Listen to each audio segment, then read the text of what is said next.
میں وسیم امجد محمود اور آپ دیکھ رہے ہیں گزارشات۔ جمعہ کا دن اور وہ مقدس اور بابرکت دن چند روز پہلے پاکستان کا شہر پشاور اور اس کا کوچہ رسالدار، جہاں قرآن کے حکم کے مطابق اذان کی آواز سنتے ہوئے ایمان والے جمعہ کی نماز ادا کرنے کے لیے وہاں پہنچے، اور فرشتے ان کا حساب لکھ رہے تھے کہ وہ کون کون اس میں شامل ہوا ہے۔ ایک طرف تو اللہ کے حکم کی ادائیگی ہو رہی تھی، جس میں نہ کسی فرقے کا کوئی دخل تھا، بلکہ اس ذات اور اس کتاب کا حکم تھا جس کے بارے میں تمام مسلمان متفق ہیں۔ تو دوسری طرف ایک ایسا دہشت گرد گروہ یا گروپ ان کی زندگیوں کے در پہ تھا۔ یہ دہشت گردی کا عمل تسلسل سے جاری ہے، کبھی کسی شہر میں اور کبھی کسی شہر میں پاکستان کو ڈی اسٹیبلائز کرنے کی کوششیں کی جا رہی ہیں۔ جس طرح سے سیکیورٹی کو توڑ کر وہ دہشت گرد مسجد میں داخل ہوئے، فوٹیج سے نظر آتا ہے کہ وہاں صرف ایک خانہ پوری کی گئی تھی، ان اہلکاروں کی کوئی پروٹیکشن کا بندوبست نہیں تھی۔ کیا سیکیورٹی کے ایکسپرٹس کو یہ پتہ نہیں ہے کہ دہشت گرد کتنے ٹرینڈ ہیں اور ان کے مقابلے کے لیے کیا کیا چیزیں ہونی چاہیے؟ اگر ان کو مورچہ یا کوئی سیف جگہ مہیا کی جاتی تو شاید وہ دہشت گردوں کو مسجد کے اندر داخل ہونے سے روک لیتے۔ اگر سیکیورٹی ایجنسی الرٹ سے آ رہی رہیں یا ان کو اطلاع نہ مل سکی تو کم از کم وہاں مساجد کی حفاظت کے لیے جو لوگ مقرر ہوتے ہیں ان کو تو اتنا پروٹیکشن ہونا چاہیے کہ وہ حملہ آوروں کا مقابلہ کر سکیں۔ اس واقعہ میں وہاں سینکڑوں موجود افراد کے اوپر جب حملہ ہوا تو 62 افراد اپنی جان افری کے سپرد کر گئے، درجنوں کی تعداد میں افراد زخمی ہوئے۔ اسی سلسلے کے تسلسل میں اگلے دن کوہاٹ روڈ پشاور میں ہی ایک کلینک پر حملہ ہوا، جہاں ایک ہومیوپیتھک ڈاکٹر اپنی جان گنوا بیٹھے، جبکہ ایک اہلکار کو زخمی حالت میں ہسپتال لے جایا گیا۔ ایک ایسا واقعہ جو مسجد میں ہوا، اس میں جب زخمیوں کو خون دینے کے لیے ہسپتال میں لوگوں کی لائنیں لگی ہوئی تھیں اور وہ بغیر کسی مذہب، فرقہ یا زبان کے وہاں انسانیت کی خدمت اور ہمدردی کے لیے، جان بچانے کے لیے وہاں خون دے رہے تھے۔ جبکہ افسوس کا یہ مقام ہے کہ دوسری طرف وہ جو اپنے آپ کو عالم اور مذہبی لیڈر ہونے کا دعویٰ کر رہے ہیں، ان میں سے چند افراد یہ فتویٰ دے رہے تھے کہ اس مسجد میں جمعہ پڑھنے والے لوگ کافر اور گمراہ تھے۔ کہ وہ کیا سبق دے رہے ہیں اپنے فرقہ کے مدرسوں میں اور مساجد میں، اپنے پیروکاروں کو کیا بتا رہے ہیں کہ وہ لوگ جو اللہ کے حکم پر ایک عبادت کے لیے وہاں موجود ہوئے تھے، کیا وہ کافر اور زندیق ہیں؟ وہ جس دین کے پیروکار ہونے کا اعلان کرتے ہیں، وہ دین تو کسی کو کافر کا فتویٰ دینے کو سخت ناپسند کرتا ہے، اور وہ کسی کو اجازت نہیں ہے کہ کسی کو اسلام یا مسلمان ہونے کا کوئی دوسرا سرٹیفکیٹ دے سکے۔ ہر شخص کو اپنے دین کے بارے میں بتانے کی یا اظہار کرنے کی اجازت ہے۔ تجزیہ کار اس واقعہ کو داعش کی کارروائی کے ساتھ جوڑ رہے ہیں کہ یہ داعش کی تخریب کاری ہے اور وہ حملہ کر رہے ہیں، لیکن اکیلا داعش کچھ نہیں کر سکتا جب تک ان کو اندرونی عناصر کی مدد شامل حال نہ ہو۔ پاکستان ایک ایسے جغرافیائی خطے میں پایا جا رہا ہے جہاں مشرق اور مغرب کے با اثر ممالک اپنا اثر و رسوخ، چاہے سیاسی ہو سماجی ہو، وہ قائم رکھنا چاہتے ہیں اور اپنا کنٹرول قائم کرنا چاہتے ہیں۔ وہ ہر حکومت کو مالی اور دوسری ترجیحات کے ساتھ، ترغیبات کے ساتھ وہ اس بات پر آمادہ کرتے ہیں کہ ان کے لایا عمل کو، دائرہ کار کو اس ملک تک بڑھایا جائے اور ان کی ایما پر لوگوں کے ساتھ یا دوسرے ملکوں کے ساتھ روابط رکھے جائیں۔ ایسے ممالک نے اپوزیشن میں بھی اپنے نمائندے چھوڑے ہوتے ہیں جن پر انہیں کافی انویسٹمنٹ کی ہوتی ہے، اور جب حکومت کوئی ایسی بات کرتی ہے جو ان کو ناپسند ہو تو وہ اپنی کارروائیاں شروع کر کے حکومت کو ڈی اسٹیبلائز کرا دیتے ہیں، اسی طرح ان کے جو اہلکار ہیں وہ ہر ملک میں موجود ہوتے ہیں، اور خاص کر پاکستان میں تو انہوں نے خاصی انویسٹمنٹ کر رکھی ہے، اور اس میں وہ سرکاری بھی ملازمین بھی ہوتے ہیں، پرائیویٹ بھی ہوتے ہیں، اسٹیبلشمنٹ میں سے بھی ہوتے ہیں، سیاسی بھی ہوتے ہیں، مذہبی بھی ہوتے ہیں، اور میڈیا کے لوگ بھی ہوتے ہیں۔ جب ان کو ضرورت پڑتی ہے تو ان کے مفادات کے لیے وہ لوگ کسی نہ کسی طریقے سے اپنا اظہار کرتے ہیں اور حکومت کے خلاف احتجاجی تحریکیں چلائی جاتی ہیں۔ زیادہ وقت نہیں گزرا، ذوالفقار علی بھٹو نے جب اقتدار سنبھالا تو انہوں نے کوشش کی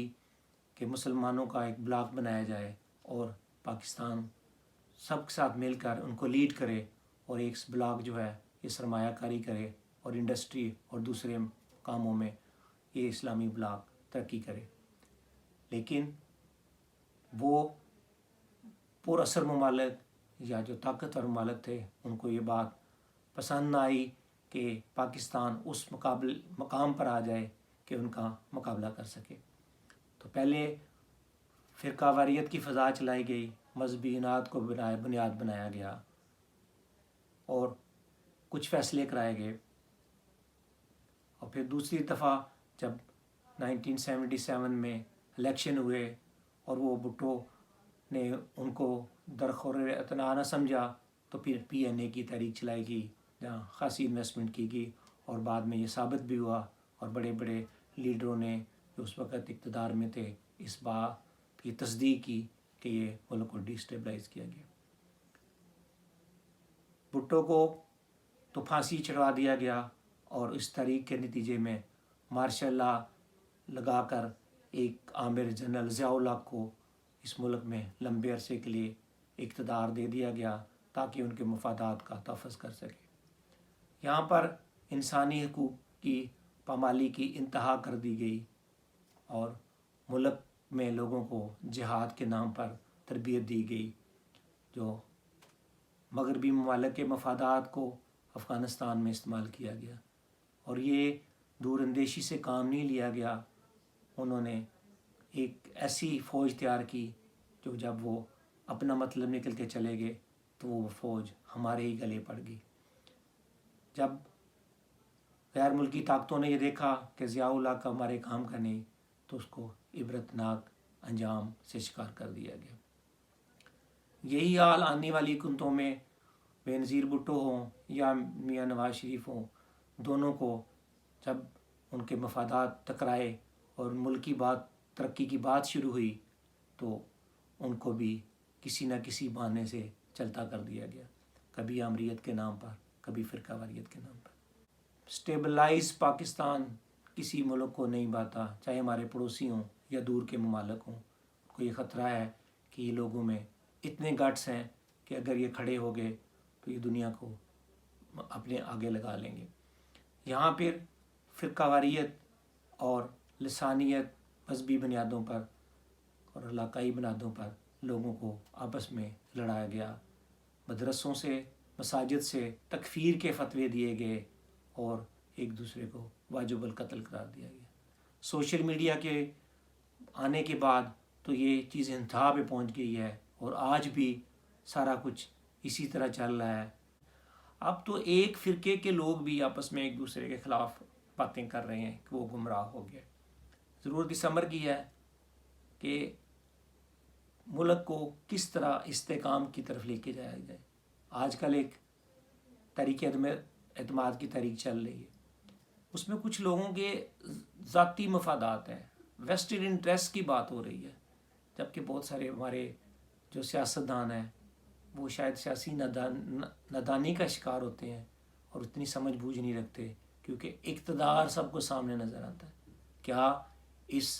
ڈی اسٹیبلائزیشن کے بعد، حکومت ٹوٹ جانے کے بعد ایک مستحکم حکومت بن جائے گی، یا پھر چند دنوں بعد دوبارہ الیکشن کرائے جائیں گے اور ملک جو پہلے ہی تباہی کی طرف جا رہا تھا اس کے اور ایک بہت بڑا خرچہ ڈال دیا جائے گا؟ سب کو معلوم ہے کہ ساری دنیا پینڈیمک کے بعد مالی کساد بازاری کا شکار ہے، مہنگائی عروج پر پہنچ چکی ہے، اور پاکستان تو ایک ایسا ملک ہے جو غربت کی سطح سے بہت ہی نیچے ہے، اور وہ پہلے ہی بہت لوٹ کسوٹ کا شکار ہے۔